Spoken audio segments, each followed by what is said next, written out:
भारत के चुनाव से जुड़ी मार्क जुकरबर्ग की टिप्पणी को लेकर मेटा मुश्किलों में फंसता दिख रहा है। अब संसदीय पैनल कंपनी के खिलाफ समन जारी कर सकती है। समन जारी करने की खबर ऐसे वक्त सामने आई है जब एक दिन पहले ही यानी सोमवार को केंद्रीय मंत्री अश्विनी वैष्णव ने फेसबुक के संस्थापक मार्क जुकरबर्ग पर पलटवार किया था। दरअसल जुकरबर्ग ने दावा किया था कि कोविड-19 महामारी के बाद भारत समेत ज्यादातर देशों की मौजूदा सरकारों को 2024 में चुनावी हार का सामना करना पड़ा।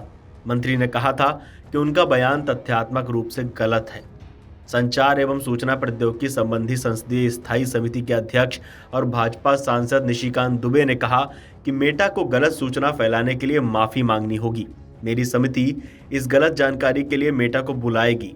किसी भी लोकतांत्रिक देश की गलत जानकारी देश की छवि को धूमिल कर सकती है। इस गलती के लिए भारतीय संसद से तथा यहाँ की जनता से उस संस्था को माफी मांगनी पड़ेगी। अश्विनी वैष्णव ने एक्स पर एक पोस्ट में कहा कि दुनिया के सबसे बड़े लोकतंत्र के रूप में भारत ने 2024 के आम चुनाव का आयोजन कराया। इसमें 64 करोड़ से अधिक मतदाताओं ने हिस्सा लिया। देश के लोगों ने प्रधानमंत्री नरेंद्र मोदी के नेतृत्व में राष्ट्रीय जनतांत्रिक गठबंधन पर भरोसा जताया और लगातार तीसरी बार सत्ता में बिठाया। सूचना और प्रसारण मंत्री ने कहा कि जुकरबर्ग का यह दावा कि 2024 के चुनाव में भारत सहित अधिकांश मौजूदा सरकारों को कोविड महामारी के बाद हार का सामना करना पड़ा, तथ्यात्मक रूप से गलत है। जुकरबर्ग ने कथित तौर पर एक पॉडकास्ट में दावा किया था कि 2024 में दुनिया भर के चुनाव में भारत सहित अधिकांश मौजूदा सरकारों को चुनावी हार का सामना करना पड़ा था। अश्विनी वैष्णव ने कहा कि 80 करोड़ लोगों को मुफ्त भोजन, 2.2 अरब टीके और कोविड-19 के दौरान दुनिया भर के देशों को सहायता देने से लेकर भारत को सबसे तेजी से बढ़ती प्रमुख अर्थव्यवस्था के रूप में नेतृत्व करने तक तीसरे कार्यकाल में प्रधानमंत्री मोदी की निर्णायक जीत सुशासन और जनता के विश्वास का प्रमाण है। मेटा को टैग करते हुए उन्होंने कहा कि खुद जुकरबर्ग की ओर से गलत सूचना प्रसारित करना निराशाजनक है। उन्हें तथ्यों और विश्वसनीयता को बरकरार रखने के लिए काम करना चाहिए। नहीं, अभी जो मेटा के जो मालिक हैं जुकरबर्ग, उन्होंने एक स्टेटमेंट दिया है और उन्होंने दिखाया है कि कोविड-19 के बाद दुनिया में सरकार के खिलाफ जो है एक माहौल बना है और उसमें उन्होंने भारत का भी जिक्र किया है। अब भारत एक वाइब्रेंट डेमोक्रेसी है, 140 करोड़ लोगों का देश है। आज़ादी के बाद दूसरी ऐसी सरकार है जिसको कि जनता ने तीसरी बार चुनकर भेजा है। हम पिछली बार 303 थे, आज भी लगभग 298 299 के आसपास हैं, मान के चलिए कि 300 ही है एनडीए। तो ये जो बयान है जुकरबर्ग का, ये अपने आप में अलार्मिंग है, क्योंकि पूरी दुनिया में ये माहौल चल रहा है कि जो सोशल मीडिया प्लेटफॉर्म्स हैं, एक तो महिलाओं के बारे में उनका दुराग्रह है, महिलाओं के बारे में उल्टी पुल्टी बातें होती है, बच्चों के बारे में उल्टी पुल्टी बातें होती है। ऑस्ट्रेलिया ने देखा आपने कि 18 साल से कम बच्चों को जो है सोशल मीडिया प्लेटफॉर्म पर जाना मना कर दिया है। दूसरा, वो पॉलिटी जो है, जो पॉलिटिक्स है, जो सोशल लाइफ है, वो प्रभावित करता है। ये पूरे दुनिया में इस तरह की बातें चल रही है, खासकर आर्टिफिशियल इंटेलिजेंस के बाद ये चीज़ें और भी प्रभावी हो गई हैं।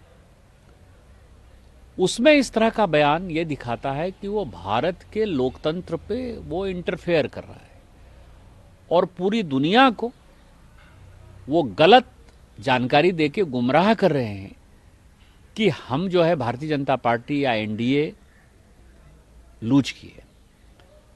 तो इस कारण से 140 करोड़ लोगों का रिप्रेजेंट करती है भारतीय संसद। 140 करोड़ लोगों ने माननीय मोदी जी को तीसरी बार इस देश का प्रधानमंत्री बनाया है, या कोई भी प्रधानमंत्री होता तो उसका जो रिजल्ट का जो परिप्रेक्ष्य है वो सही दृष्टि से उसने नहीं बताया। इस कारण से हमने तय किया है कि हम मेटा के लोगों को बुलाएंगे, उनको माफ़ी मांगनी पड़ेगी, और नहीं तो उनके ऊपर जो भी कानून सम्मत कार्रवाई होगी वो हमारी कमेटी रिकमेंड करेगी। सर, कब तक का टाइम दिया गया है इसमें उनको जवाब देने के लिए? हमारी कमेटी कल से अंडमान निकोबार के दौरे पर है। हमारी कमेटी 20 तारीख को अपने दौरे को ख़त्म करेगी और मुझे लगता है कि वहीं हम कमेटी के सदस्यों से बात करेंगे, तो 20 से 24 के बीच में किसी एक दिन उनको हम बुलाएंगे। सर एक इसमें प्रश्न उठता है जो कमेटी के क्या वो जो मेटा के जो अधिकारी हैं उन पर कार्रवाई करने के लिए उनके पास अधिकार है कमेटी के पास?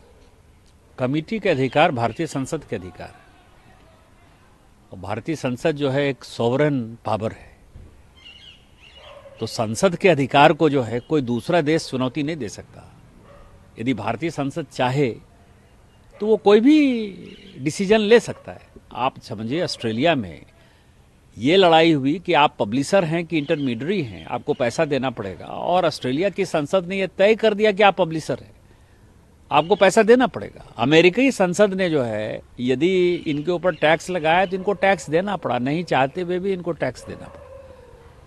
तो इसीलिए सभी, जिस तरह से अमेरिका स्वायत्त है, सॉवरन है, सार्वभौम है, ऑस्ट्रेलिया सार्वभौम है, यूके सार्वभौम है, उसी तरह से हमारी डेमोक्रेसी सार्वभौम है। और ये कमेटी जो है, कमेटी कुछ नहीं है, कमेटी भारतीय संसद ने अपने अधिकार को जो है उस डिपार्टमेंट के अधिकार को आपके ऊपर सौंपा है। तो इसमें सभी पॉलिटिकल पार्टी के रिप्रेजेंटेशन है, और इसका जो डिसीजन है वो फाइनल डिसीजन है, और सरकार जो है, हम सरकार को उसके कार्रवाई के लिए कहेंगे और सरकार कार्रवाई करेगी। इस पूरी खबर पर आपकी क्या प्रतिक्रिया है, हमें कमेंट करके बताइए और देखते रहिए अमर उजाला। अमर उजाला जीवांजलि के सारथी की मदद लें और महाकुंभ में स्नान जरूर करें।